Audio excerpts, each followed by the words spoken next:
tous, bienvenue dans Asphalt. Nous voici tout près d'Avignon pour l'essai d'un SUV italien signé Alfa Romeo. Vous allez voir qu'élégance et confort seront les maîtres mots de cet essai.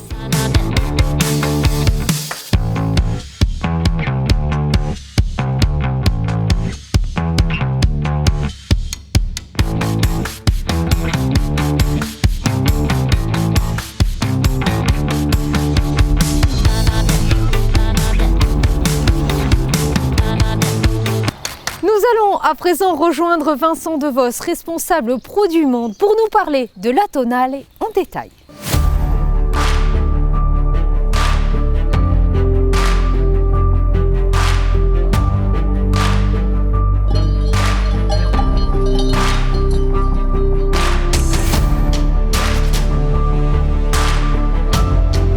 Vincent, bonjour. Bonjour. Merci d'avoir accepté notre invitation pour Asphalt. Avec plaisir. Nous allons découvrir ensemble cette première hybride signée Alfa Romeo avec un design incontestable qui rappelle finalement ses débuts. Tout à fait. Alors, en fait, le design de l'Alfa Romeo Tonale, je dirais, il y a deux maîtres mots. Il y a l'élégance italienne, et puis la sportivité. L'élégance parce que c'est une ligne très simple, très pure, je dirais naturellement élégante, et puis sans artifice, parce qu'elle est belle naturellement, il n'y a pas besoin de rajouter des artifices. Et puis la sportivité, puisque vous voyez cette face avant, je dirais pas agressive, mais expressive, une face avant très expressive, naturellement expressive, et puis finalement quelques lignes, comme cette ligne qui part de l'avant vers l'arrière, qui rappelle aussi les Alfa Romeo des années 60, comme le fameux coupé Bertone. C'est vrai qu'elle a une ligne qui s'est inspirée de la GT. Tout à fait, elle s'est inspirée de la GT, et puis avec ce genre de ligne très pure, très simple, c'est une ligne qui va traverser le temps, c'est une voiture qui ne va pas se démoder, qui est naturellement élégante aujourd'hui, qui le sera toujours dans 10 ou 20 ans.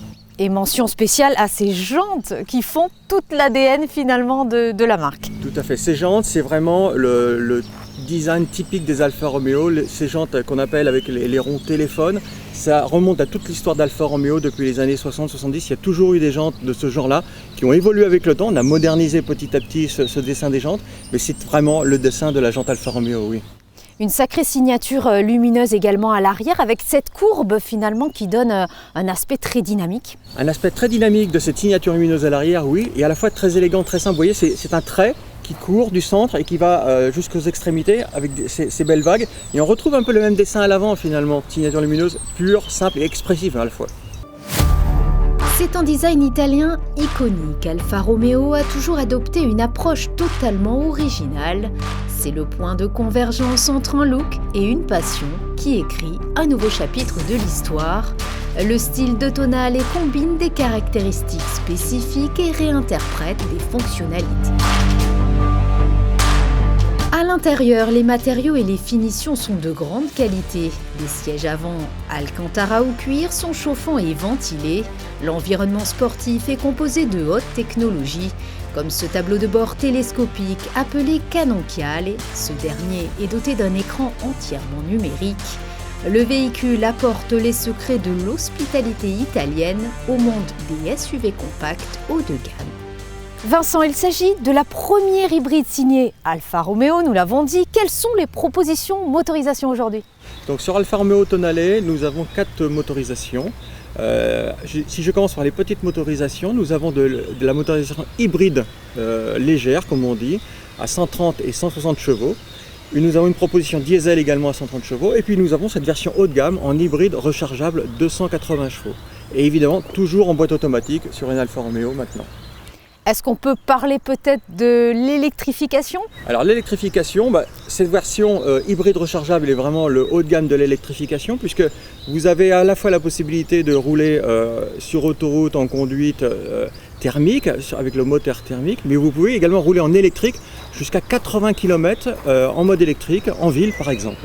Avec une puissance cumulée de 280 chevaux. Puisque nous avons 3 moteurs sur cette voiture, un moteur thermique ici sous le capot de 180 chevaux et 2 moteurs électriques, un à l'avant de 33 kW et un autre plus gros à l'arrière de 90 kW. Est-ce qu'on peut peut-être parler de l'avenir avec un moteur 100% électrique? On peut l'envisager? On peut l'envisager. Alfa Romeo va vers l'électrification. Alfa Romeo est dans le 21e siècle. Donc cette Alfa Romeo, c'est la première Alfa Romeo de l'histoire électrifiée. Donc il y a une partie électrique. Mais dès l'année prochaine, en 2024, nous allons lancer une nouvelle voiture Et dans cette voiture, il y aura notamment une motorisation pure électrique. Et puis l'année d'après, nous allons lancer une autre voiture, et là, ce sera une voiture 100% électrique sur toute sa gamme.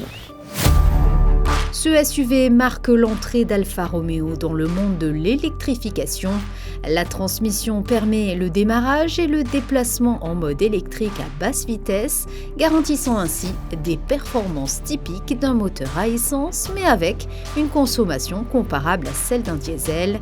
Le véhicule propose une autonomie en mode électrique jusqu'à 80 km en cycle urbain. La puissance est extrêmement linéaire et offre 280 chevaux cumulés. Grâce à son interface nouvelle génération, elle est la première à adopter ce certificat blockchain NFT. Qu'est-ce que c'est ? Alors voilà, nous proposons sur Alfa Romeo Tonale un certificat qui est sécurisé par la blockchain, par NFT. C'est comme un certificat papier sur lequel nous avons toute une série d'informations sur la voiture, son âge, la date de production, la date de livraison, l'utilisation de la batterie, le kilométrage, etc. Sauf que tout cela est sécurisé par la blockchain NFT. Donc c'est bon pour le client parce que ça le sécurise, et notamment le jour où il va vouloir revendre sa voiture. La Tonale a atteint le niveau 2 de conduite autonome. Est-ce qu'on peut l'expliquer ? Nous proposons sur Alfa Romeo Tonale une conduite autonome de niveau 2. C'est-à-dire, la voiture est capable de gérer sa vitesse dans le trafic, quelles que soient les conditions de trafic, sa vitesse en fonction des autres voitures autour, mais également elle est capable de garder sa trajectoire dans le trafic sur la grande voie de circulation.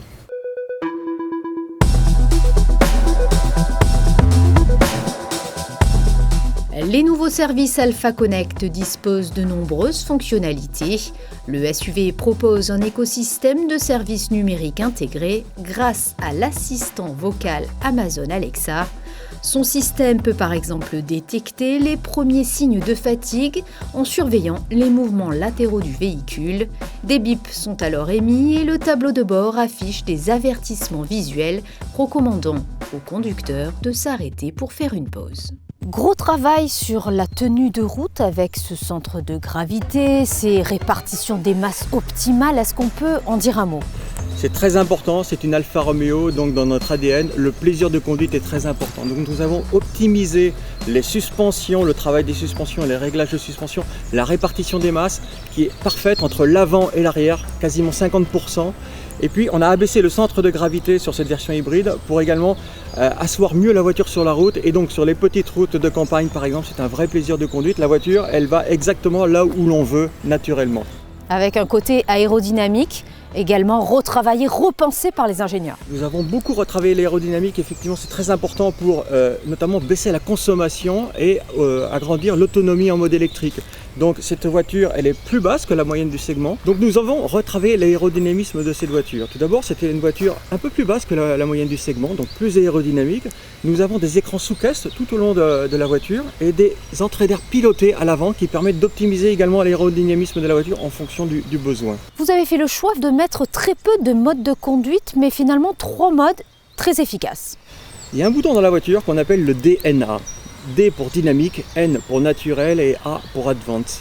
Et avec ce bouton, vous pouvez choisir votre mode de conduite. Le mode naturel, c'est le mode dans lequel la voiture va tout gérer de manière automatique. L'électrique, le thermique pour abaisser la consommation. Avec le mode dynamique, vous entrez dans une conduite plus sportive. Et on le sent de suite, hein. Ça c'est juste incroyable. Dès qu'on enclenche, c'est plus la même voiture. Tout à fait. Dans ce mode dynamique, le volant n'a pas les mêmes réactions. La pédale d'accélérateur et même la pédale de frein.